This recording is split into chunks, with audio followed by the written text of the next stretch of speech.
അച്ഛൻ മരിച്ച് മാസം തികയും മുന്നേ അയാൾ എൻ്റെ വീട്ടിലെ സ്ഥിരം സന്ദർശകനാകുന്നതും അമ്മ അതിൽ സന്തോഷം കണ്ടെത്തുന്നതും കാണേണ്ടി വരുന്ന പെൺകുട്ടിയുടെ അവസ്ഥ നിങ്ങളൊന്ന് ചിന്തിച്ചു നോക്കൂ. അന്നെനിക്ക് വയസ്സ് 14. അച്ഛൻ്റെ മരണശേഷം പലരും പറഞ്ഞു കേട്ടത് അച്ഛൻ മരിക്കാൻ കാരണം അമ്മ ആണെന്നായിരുന്നു. ആദ്യമൊന്നും ആ വാക്കുകളെ അവഗണിച്ചെങ്കിലും പിന്നീടുള്ള അമ്മയുടെ പെരുമാറ്റങ്ങളിൽ എനിക്കും തോന്നിത്തുടങ്ങിയിരുന്നു പലരും പറയുന്നതിൽ എന്തോ സത്യമുണ്ടെന്ന്. ഒരിക്കൽ അമ്മയോടത് ചോദിച്ചതുമാണ്. അന്നമ്മ ചിരിച്ചുകൊണ്ടാണ് അതിന് മറുപടി നൽകിയത്. അയാളെ ഞാൻ ഒരു പ്രാവശ്യമേ കൊന്നിട്ടുള്ളൂ. എന്നാൽ അയാൾ എന്നെ കൊന്നുകൊണ്ടിരുന്നത് എൻ്റെ ജീവിതത്തിലെ 15 വർഷങ്ങളാണ്.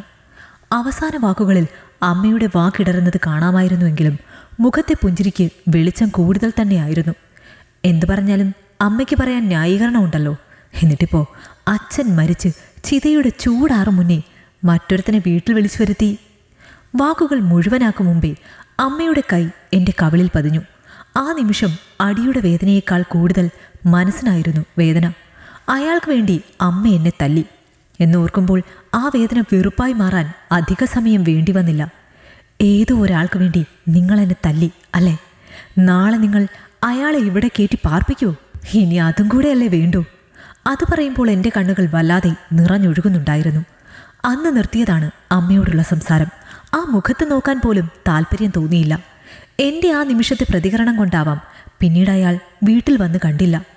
മോളെ എന്ന് വിളിച്ച് പിറകെ വരുന്ന അമ്മയെ അവഗണിക്കുമ്പോൾ അമ്മയുടെ കണ്ണുകൾ നിറയുന്നത് കണ്ടിട്ടുണ്ട്. പക്ഷേ ആ കണ്ണുനീരിനെ ഞാൻ അവിശ്വസിച്ചു തുടങ്ങിയിരുന്നു.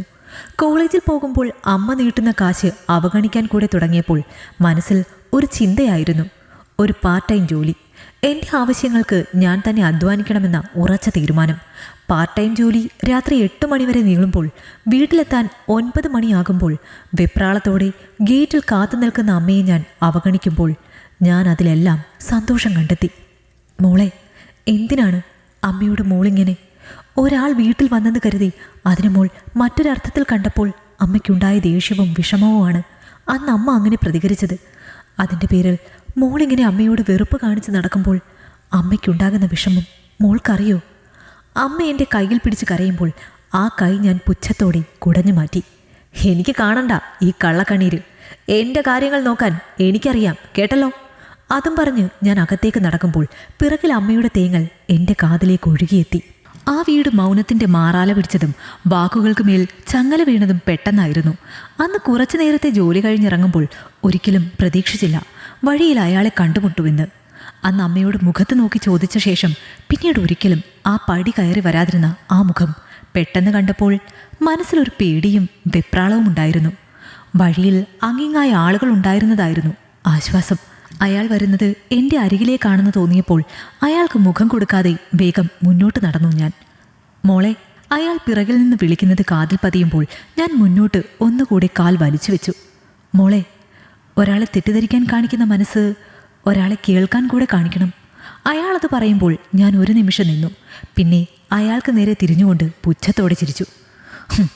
ഒരാൾ മരിച്ച് ചൂടാറും മുന്നേ ആ വീട്ടിൽ വന്നു പോകുന്ന ആളെയാണോ ഞാൻ കേൾക്കേണ്ടത്, അതോ അയാളെ സ്നേഹത്തോടെ കാത്തിരിക്കുന്ന ആളെയോ?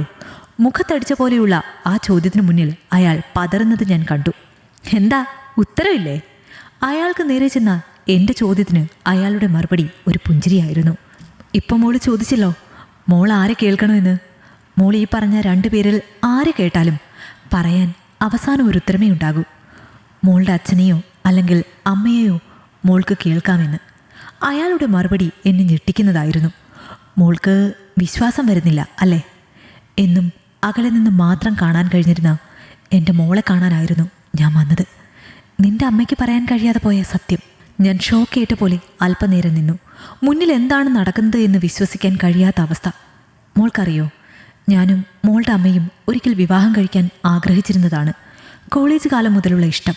വീട്ടുകാരുടെ എതിർപ്പ് അവഗണിച്ച് ഒരുപാട് സ്വപ്നങ്ങൾ നെയ്തു കൂട്ടുമ്പോൾ ജീവിതത്തിൽ ആർക്കു മുന്നിലും കൈ നീട്ടാതിരിക്കാൻ ജോലി തേടി ഗൾഫിലേക്ക് പോകുമ്പോൾ അറിഞ്ഞില്ല എൻ്റെ മോൾ അവളിൽ തുടിക്കുന്നുണ്ടെന്ന്.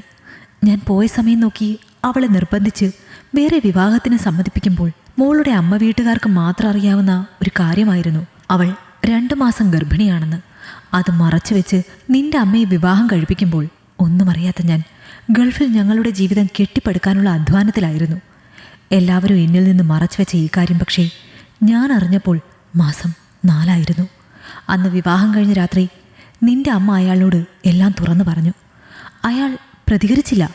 പക്ഷേ അന്ന് മുതൽ വീട്ടിൽ വെറുമൊരാൾ മാത്രമായിരുന്നു നിന്റെ അമ്മ. ഇപ്പോൾ അയാൾ മരിക്കുന്നത് വരെ.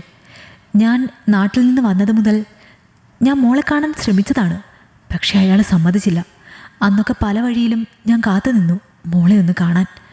ഇപ്പോൾ അയാൾ മരിച്ചപ്പോൾ മോളെ നേരിട്ട് കാണാൻ വേണ്ടിയാണ് ഞാൻ വീട്ടിൽ. അല്ലാതെ മോള് കരുതും പോലെ ഞാനും അമ്മയും തമ്മിൽ.